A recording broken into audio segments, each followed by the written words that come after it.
The door closes. You're finally home. You're the one who replays every conversation, and you already know what comes next. The recap starts before your coat is off. Every word you said, every pause that lasted half a second too long, every look you can't quite decode. Rewinding, running it again.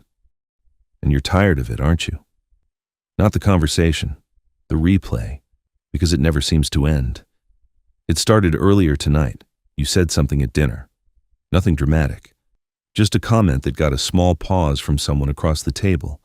Not long enough for anyone else to notice, but your brain did. And now, an hour later, you're still there, turning that pause over and over, trying to figure out if something shifted in the room. You run through the ways you could have said it differently.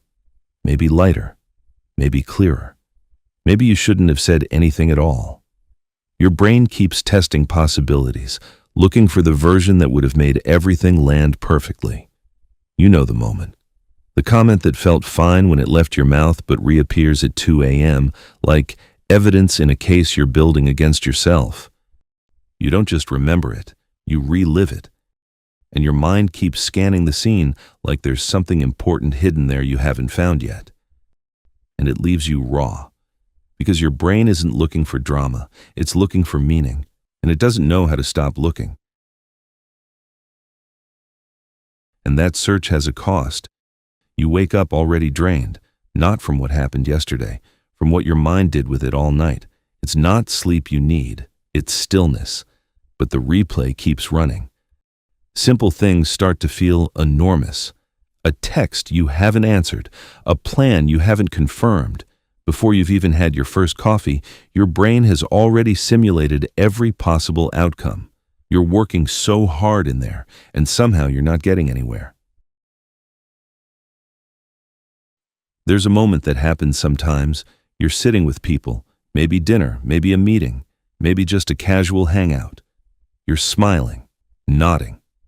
But underneath that, your mind is already 3 conversations ahead, replaying the one from an hour ago and bracing for the one that hasn't happened yet.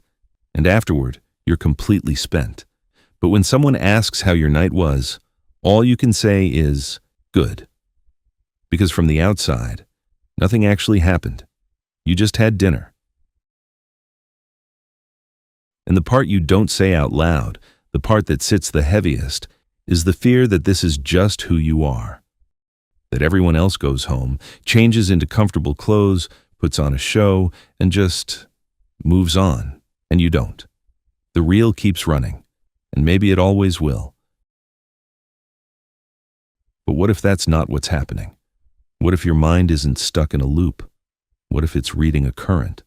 The hesitation before someone answered, the warmth that dropped out of a voice, the glance between 2 people when something shifted, the things nobody names, but everyone feels. That's not overthinking. That's depth perception. You're sensing currents in the room most people move right past. The exhaustion isn't from thinking too much. It's from navigating something invisible without a map. And the replay? That's your mind trying to chart the water, trying to understand where the current pulled. Of course that's exhausting. You're navigating in the dark.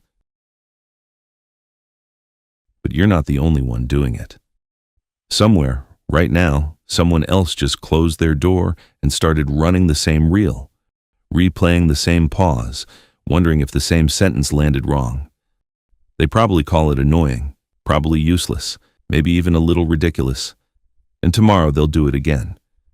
Because currents don't disappear just because you want them to.